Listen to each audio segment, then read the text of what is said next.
kay Andrea Oteiza. Sa tingin mo, si Nash Aguas ngayon kung hindi ka naging isang successful artista? Bawal, ang sagot is estudyanteng nag-aaral. Siguro parking boy. De, joke lang. Bawal estudyante nag-aaral eh. Ano yung iniisip mo? Nasa bahay lang. Hindi, teka lang.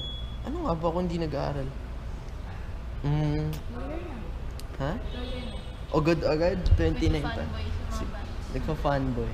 Hindi, feeling ko pupunta akong mall show ba? Hindi pa, ganun. Nagmamall siya mag-isa sa bahay. Oo, grabe. Sorry Ganda din. na idea.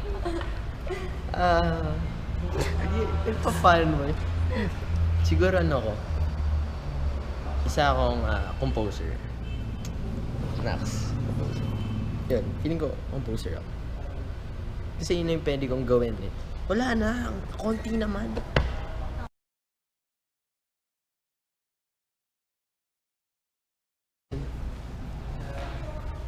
Meb Villegas, dumating na ba sa point na sobrang kinilig ka dahil sa Nashis? Siguro nung sinurprise nila ako sa birthday ko sa Love Me dati. Naalala ko. Birthday ko yun. Anniversary. Birthday nga. ng Anniversary. Nashis. Birthday nga. Di pa tapos kasi. Oh, So short. so yun. Sobrang natuwa ako dun kasi unexpected. Sobrang perfect timing yun. Ganun. Tapos, ano ba? Yun nga, dun nga nila kinanta yung, N-A-S-H-I, sing it forever. Dian Lasala. Hindi mo na yun. Bago ba yan? Bago? Di ba yun? Uy, bagong lyrics yan. Forever lang yung tumama.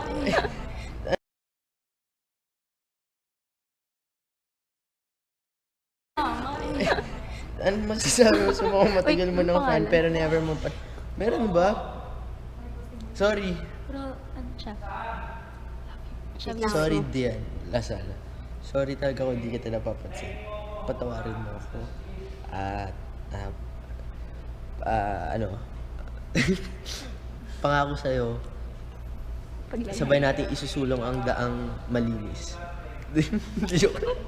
Hindi, sorry kasi minsan, hindi ko napapansin kasi hindi nga talaga minsan, as in, sobrang dalang ko lang mag-Twitter, titingin-tingin lang ako ganyan. Tapos parang, ayaw rin minsan mag-tweet na, mag-hi kasi, pag napansin ko isa, so hindi ko mapapansin yung iba, tapos may mag-alit yung iba, parang gano'n. So mas gusto ko yung, at least nababasa ko yung message niya ganyan. Tapos, i-gigit ko kayo in all, parang gano'n. Pero hindi ibig sabihin na hindi ko nababasa yung message nyo or dinededma ko. Ayaw ko lang na, kasi alam ko hindi ko masasagutan lahat. So parang mas gusto ko na pantay-pantay para yung feeling nila hindi nakaka-down, di ba? Parang yun. So yun, kay Andrea Oteiza. Sa tingin mo,